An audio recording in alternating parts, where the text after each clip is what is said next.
13 سال کے بعد کلیئر میں ہی آپ کو بابا فرید الدین گنج شکر رحمۃ اللہ علیہ کی وصال کی خبر میں بڑا صدمہ ہوا کہ میرے مرشد دنیا سے چلے گئے.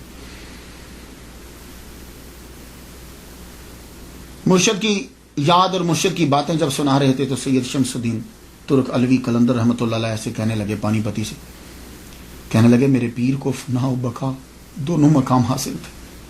میرے پیر کو فنا اور بقا دونوں مقام حاصل تھے. یہ فنا بقا کیا ہے؟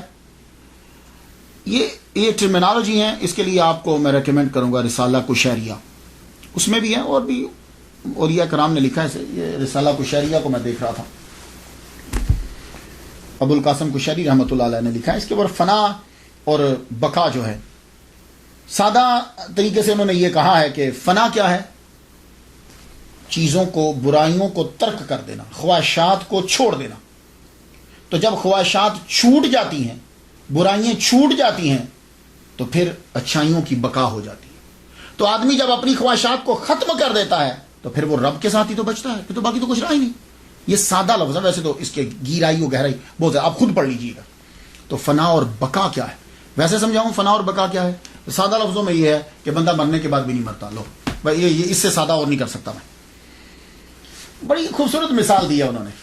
کہنے لگے دیکھو، یہ عالم استغراق اور پتہ نہ چلنا کہ کون ہے. جیسے حضور صلی اللہ علیہ وآلہ وسلم پوچھتے ہیں، دروازہ کھٹکھٹایا، جی کون؟ کہا عائشہ. کا کون عائشہ؟ کا ابو بکر صدیق کی بیٹی. کا ابو بکر صدیق کون؟ میری یہ بات سنی، حدیث سنی ہے نا. تو اسی طرح کون فرید؟ جی میں فرید. اچھا، یہ عالم استغراق کیا ہے؟ آدمی کو پتہ نہیں چلتا. تو آدمی پھر کہاں ہوتا ہے اگر اس کو پتہ نہیں چلتا؟ کہاں ہوتا ہے وہ؟ میں اس کی ایک مثال دنیا سے دے دوں، وہ تو بڑی اعلیٰ مثال ہے، وہ تو آپ جب جاؤ گے تو پتہ چلے گا. کیا ہوا تھا یوسف علیہ السلام کو جب سامنے کیا گیا تھا؟ کیا ہوا تھا؟ قطان ایدیہن، یہی تھا نا. فلما رأیناہ اکبرناہ وقطان ایدیہن، وہ عورتوں نے اپنے ہاتھ کاٹ لیے اور کچھ پتہ ہی نہیں چلا. انگلیاں کاٹ لیں، جس کو کل بول دیا ہے، انگلیاں کاٹ لیں، پتہ ہی نہ چلا. یہ عالم استغراق کی قدرہ مثال ہے. عورت کو تکلیف بڑی جلدی ہوتی ہے، کانٹا بھی چپ جائے، انگلیاں کاٹ رہی، اس کو خبر نہیں ہو رہی. کیوں؟ اس لیے کہ رب تعالی کا ایک چھوٹا سا، ایک ادنا سا کرشمہ، ایک قدرت، ایک نبی کا معجزہ ہے. اس نے ان کو ہر شے سے ہٹا دیا، ان کو خبر نہیں ہو رہی. تو اب مجھے اتنا بتا دو کہ جو ڈائریکٹ خدا تعالیٰ کی ذات کا مشاہدہ کر رہا ہوگا اسے کیا خبر ہوگی؟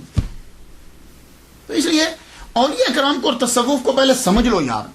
اب سمجھ نہ آئے تو اپنی جہالت کا اقرار نہیں کرنا، ولی پہ اعتراض کر دینا. تو یہ اب آپ سمجھ گئے ہوں گے، وہ شادی کے ٹائم عالم استغراق میں آپ کا رہنا، بعد میں آپ کا رہنا، وہ کیا ہے، اور دنیا میں جو خبر نہیں آ رہی ہے، فنا اور بقا. یہ تو میں ادنا سی مثال آپ کو میں نے دے دی. تو جب فنا اور بقا کی گفتگو ہو رہی تھی تو سید شمس الدین کہنے لگے، پیر و مرشد ایک بات تو بتائیے، فنا بقا ہوتا کیا ہے؟ کہنے لگے، شمس ہم تجھے وقت آئے گا تو دکھا دیں گے. چھوڑ کیا بتانا، دکھا دیں گے تجھے.